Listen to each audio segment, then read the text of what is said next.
하나만 꼭꼭 집어 설명하는 그레이트홍의 생명과학 1 디딤 강의 영상입니다.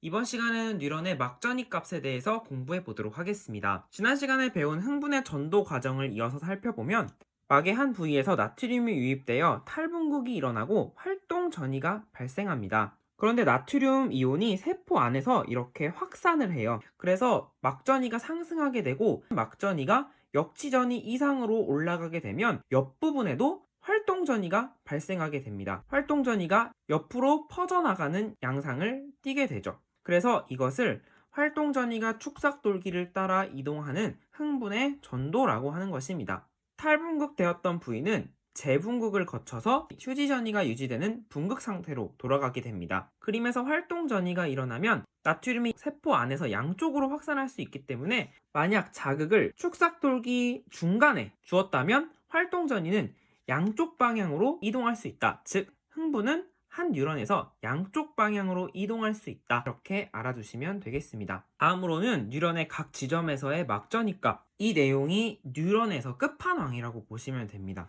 차근차근 진행해 보도록 하겠습니다. 그림 가는 민마리집 신경 A와 B 축삭돌기를 이렇게 나타낸 거예요. 두 개. 이 지점 D1으로부터 세 지점 D2, D3, D4까지의 거리를 나타낸 것입니다. 그림 나는 A와 B의 각 지점에서 만약에 활동전이가 발생한다면 이런 그래프 형태로 이루어질 거야 라고 이 막전이 변화를 나타낸 그래프예요. 자, 여기까지 따라왔죠? 자, A의 흥분 전도 속도는 3cm/ms예요. B의 흥분 전도 속도는 2cm/ms예요. 무슨 말이냐? A는 흥분이 1ml초당 3cm를 이동할 수 있다는 거예요. D1에서 시작된 흥분이 D4까지 도달하려면 여기 3cm 가는데 1초, 6cm 가는데 2초, 9cm 가는데 3초가 걸려서 3초 뒤에 흥분이 도착한다는 거죠. 자, 이렇게 흥분 전도 속도가 다르다. 자, 마지막 A와 B의 D1 각각 이 지점에 역치 이상의 자극을 동시 1회 빵 주고 1, 2, 3, 4, 5ms가 경과되었을 때 뉴런의 각 지점에서의 막전이 값은 어떻게 될 것이냐, 그것이 알고 싶다는 것입니다. A의 D1, B의 D1의 막전이 값은 어떻게 될까요?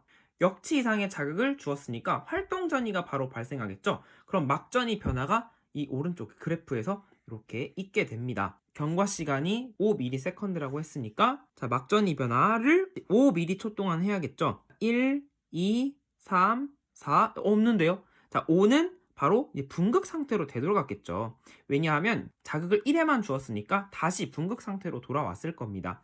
그래서 마이너스 70mV이다 라고 할 수가 있어요. D4를 먼저 보겠습니다. D4는 바로 막전이 변화가 일어나지 않습니다. 왜냐하면 활동전이가 D4까지 오는데 시간이 걸립니다. 그것을 바로 흥분 전도 시간이라고 해요.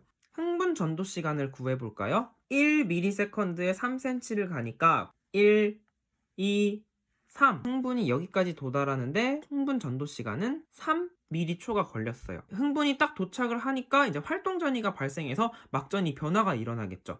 막전이 변화 시간은 몇 초가 될까요? 5ms가 경과됐는데 흥분이 도착하는 데까지 3이 걸렸으니까 2ms 동안 막전이 변화가 일어나야겠죠. 이것을 여러분이 알아둬야 돼요. 총 경과된 시간은 흥분 전도 시간 더하기 막전이 변화 시간이다. 선생님이 이제부터 3,2 이렇게 표시할 거예요. 이 3,2의 의미는 뭐냐? 흥분 전도 시간이 왼쪽에, 그리고 막전이 변화 시간은 오른쪽에 이렇게 쓸 겁니다.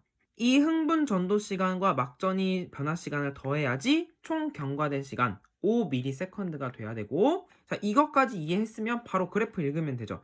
2ms일 때 여기잖아요, 지금 여기. 그래서 플러스 30이구나. A에서 D4는 플러스 30mV의 막전이 값을 가질 것이다. B, D4도 해볼까요? 속도가 2cm/ms예요. 그러면은 여기까지 오는데 몇 초가 걸릴까? 선생님 너무 어려워요. 다 아는 거지만 시간은 속도분의 거리잖아요. D4까지의 흥분 전도 시간을 구하면 속도 2 분의 거리 9 해서 2분의 9가 흥분 전도 시간이 된다는 거죠. 분수 나와도 괜찮아요. 흥분 전도 시간이 2분의 9니까 막전이 변화 시간은 총 걸린 시간 5에서 빼면 되겠죠. 2분의 1이 바로 막전이 변화 시간이 될 거예요. 자, 그러면은 그래프에서 2분의 1 시간 찾아봅시다. 여기 0하고 1 사이죠. 약 마이너스 65 정도가 될 것입니다.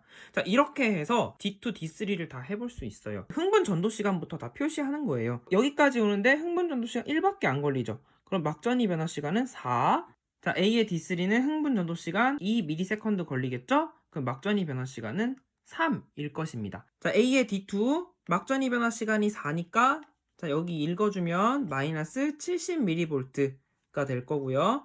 그 다음에 A의 D3 막전이 변화 시간이 3이죠? 그러면은 3 읽어주면은 마이너스 80mV구나. 이렇게 할 수가 있습니다. 네, 분수가 나와도 당황하지 말고 하시면 돼요. D2까지의 흥분 전도 시간 속도가 2니까 속도분의 거리 하면 되죠? 2분의 3 그리고 2분의 7이 되겠구나.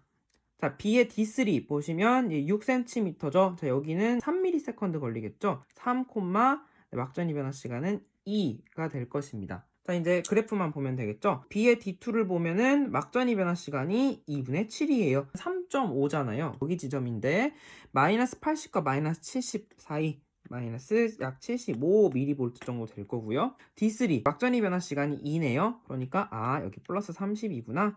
이렇게 해서 뉴런의 각 지점에서의 막전이 값을 모두 찾을 수 있습니다. 그런데 뉴런의 각 지점에서의 막전이 값을 찾게 호락호락 내버려 두지 않아요. 자극을 준 지점을 찾아라. 이것까지 물어보게 돼요. 자, 자극을 준 지점을 찾는 방법을 한번 살펴보도록 하겠습니다. 자, 그림 가는 기억과 니은 중 한 지점에 역치 이상의 자극을 주었어요. 그러니까 기억에 자극을 주었는지 니은에 자극을 주었는지는 몰라요. 그런데 일정 시간이 지났죠. 경과 시간. 지점 A에서 D의 막전이 값이 이렇게 나와 있네요, 이미. 자, 그림 나는 이 뉴런에서 활동 전이가 만약에 발생한다면 막전이 변화가 이런 식으로 될 거야 하는 그래프입니다. 자, 경과 시간은 흥분 전도 시간 더하기 막전이 변화 시간이라고 했었죠. 자, 잘 보세요. 기억에 자극을 주었다. 그러면은 흥분 전도 시간이 가장 짧은 애는 A예요. A는 전도 시간은 짧고 막전이 변화 시간은 깁니다. 막전이 변화 시간이 길다는 것은 그래프에서 상대적으로 오른쪽에 막전이 값이 위치한다는 거죠. 자, 이해 갔나요? 자, D를 보면은 상대적으로 흥분 전도 시간이 길어요. 기억에서 여기까지 오는데 멀잖아요. 전도 시간이 길고 막전이 변화 시간은 짧습니다. 막전이 변화 시간이 짧다는 것은 상대적으로 이 그래프에서 막전이 변화 값이 왼쪽에 위치한다는 거예요. 자, 이거를 알고 자, A는 마이너스 70mV예요. 마이너스 70 값을 가진 지점이 여기랑 여기 빨간 점을 찍은 세 군데나 됐는데 만약에 이 첫 번째 지점이라면 막전이 변화 시간이 0이란 소리죠. 무슨 말이냐? 이제 막 흥분이 도착했다는 거죠. 그러니까 B, C, D는 이렇게 값이 나올 수가 없어요. 다 마이너스 70이어야 해요. 그러니까 A는 여기가 될 수 없어요. 중간이든지 맨 뒤든지 여기에 지금 A가 위치해야겠죠. 여기도 상관이 없지만 자, 여기를 A라고 한번 해볼게요. 다음으로 흥분이 이동하는 곳은 B죠. 플러스 30이에요. 그런데 플러스 30 값이 여기 하나밖에 없어요. 여기. 자, 그리고 다음으로 도착해서 플러스 10인데 값이 여기도 있고 여기도 있어요. 그러면은 이 왼쪽일까요? 오른쪽일까요? 네, 오른쪽이면 말이 안 되죠. A 막전이 변화 가장 많이 일어났고 B가 막전이 변화가 다음으로 많이 일어나야 되는데 A 다음, C 다음, B면 안 맞잖아요. 그쵸? 막전이 변화 시간은 오른쪽으로 갈수록 작아져야 되는데 그래서 C는 여기 위치할 수밖에 없습니다. 마지막으로 D를 보니까 마이너스 80이네요. 마이너스 80 지점 이 하나밖에 없는데 여기에 D가 위치할 수가 없습니다. 그렇기 때문에 이거는 안 됩니다. 기억에 자극을 준 게 아니구나. 니은에 자극을 주었다고 생각하고 이 막전이 변화가 맞는지 살펴볼게요. 니은에 자극을 주었다면 D의 전도 시간이 가장 짧고 막전이 변화 시간이 가장 길 거예요. 반대로 A의 전도 시간이 길어지고 막전이 변화 시간은 이렇게 짧을 겁니다. 흥분이 D에 도착했어요. 마이너스 80이네요. 자, 여기.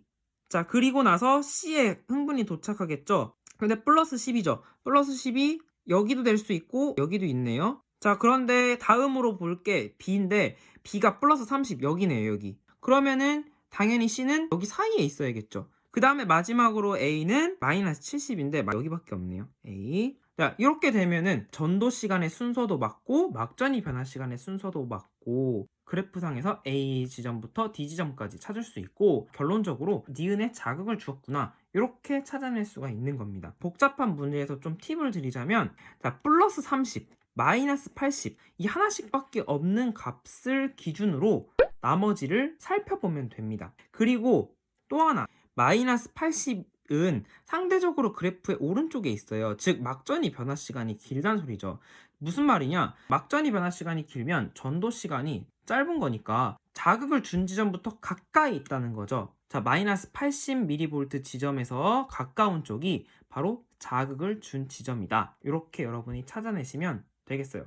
그럼 문제를 딱 보고 마이너스 80 여기 있네? 자극을 준 지점 기억과 니은 중에 하나라는데 니은이네 해서 니은부터 살펴보면 좀 더 문제를 푸는 시간을 단축할 수가 있습니다.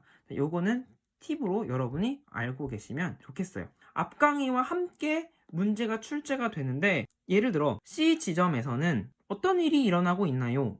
보기에 물어볼 수 있죠. 그러면 재분극이니까 칼륨 통로가 열리고 칼륨이 세포 안쪽에서 바깥쪽으로 이동하고 있다. 이런 보기를 선택하면 되겠죠. 그래서 이것까지 내용을 모두 이해했다면 장담하는데 등급 올라갑니다. 이 내용 꼭 복습하시기 바랍니다. 다음 시간에는 흥분의 전달에 대해서 공부해 보도록 하겠습니다. 구독과 알림 설정 그리고 복습까지 챙기세요. 지금까지 그레이트 홍쌤이었습니다. 홍빠.